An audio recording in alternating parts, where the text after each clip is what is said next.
As President Biden doubles down on applying the term war criminal to Vladimir Putin, more stories are now coming out of Ukraine of the horrors that civilians there are facing. Rachel Denber joins us now from Human Rights Watch. Rachel is a deputy director in the Europe and Central Asian Division. Rachel, thank you so much for joining us tonight. You know, we're learning that more than 300 civilians in Bucha have been either tortured or killed. What kinds of stories are you hearing from the people of Ukraine? Well, Human Rights Watch just published a report yesterday where we documented a number of incidents that are war crimes in 3 different regions of Ukraine, including in the town of Bucha.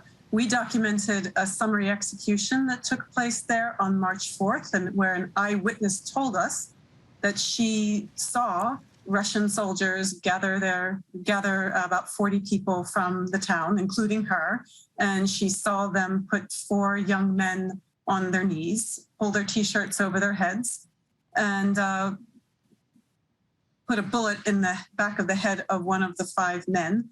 The other 4 were left kneeling when she left the square where all this took place. So that took place in Bucha. And that makes us wonder what else happened in Bucha and how all of those other people whose bodies have been found strewn on the streets and in a mass grave.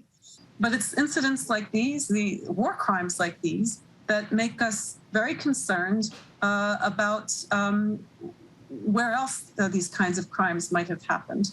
And when you talk about specifically what's happening in Bucha versus innocent people who are being killed in airstrikes across the country of Ukraine, you know, both are clearly horrific acts. Why is one considered a war crime and the other is not? Right. Well, a war crime is a serious violation against civilian or non-combatant, that is to say, a combatant who might have laid down his or her arms, that is carried out with intent, where there is criminality, and it's carried out with intent or with wanton disregard for the protected status of civilians or other non-combatants. So many of these incidents of indiscriminate bombing and shelling that we have documented and that other organizations have documented in other parts of Ukraine, in Mariupol, in Chernihiv, in Mykolaiv, in Kiev, and other places as well. Some of those are, they're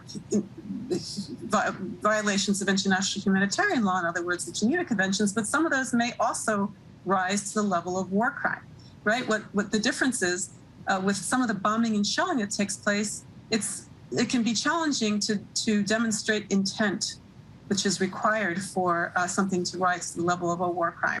How do you document a war crime? What's the process? Well, for some things like summary executions, rape, torture, threats of summary execution. I mean, we interview people who are witnesses. We interview them at great length. For our report, we interviewed them, some on the phone, some face to face. We interviewed them for a very long time and got all the details.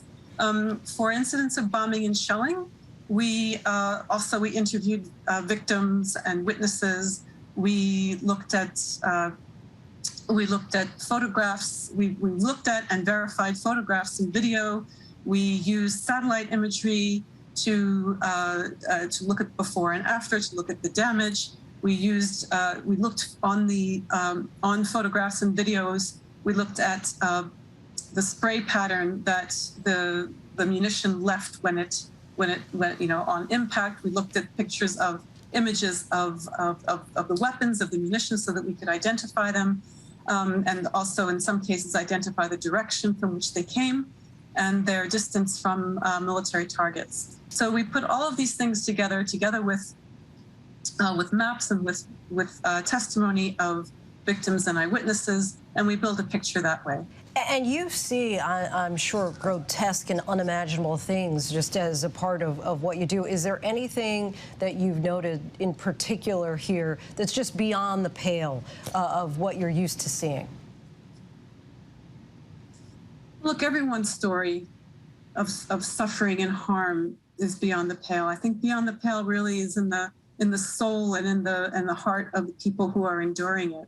And so every time you hear a story about someone who's lost their son, their daughter, their mother, their father. That's beyond the pale. I can't imagine what it was like for the woman who my colleague interviewed, who stood there and watched these soldiers put these 5 men on their knees and pop one of them in the back of the head. How do you survive that? How do you unsee that? How do you not let that haunt you for the rest of your life? Certainly a number of bells that cannot be unrung or unseen, as you say at this point. Rachel Denber, we thank you so much for joining us. Thank you. Hi, everyone. George Stephanopoulos here. Thanks for checking out the ABC News YouTube channel. If you'd like to get more videos, show highlights, and watch live event coverage, click on the right over here to subscribe to our channel. And don't forget to download the ABC News app for breaking news alerts. Thanks for watching.